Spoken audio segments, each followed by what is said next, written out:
আমি ভয়ানক বিপদে পড়ে গেছি এই গরুটার কারণে আমি আসতে পারতেছি না। আমাদের আসলে গরুটার দাম জানানোর কথা ছিল, বাট কিভাবে আসবো আসলে বুঝতে পারতেছি না। এই গরুটা তো আমি আপনারা একটু দোয়া করেন আমার জন্য, আমি এটা কোনো মতে টপকাই দেবেন। হ্যাঁ হ্যাঁ, আমরা আসলে গরুটার দামটা আগে জানি। গরুটার দাম হচ্ছে 2,60,000 টাকা। গরুটা মানে কোনো মতে আসতে দিচ্ছে না। তাহলে আমি কেমনে আসবো ভাই?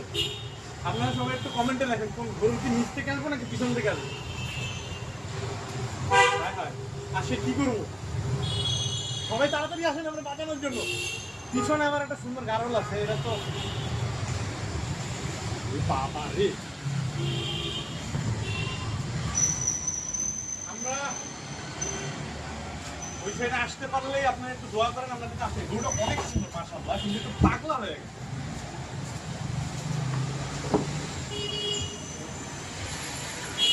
ডিম লাগলে তো সমস্যা। আল্লাহ, আমার পিছন থেকে যাওয়াতে কোনো পিছন থেকেও যাওয়ার অপশন নাই। ওরে বাপ রে।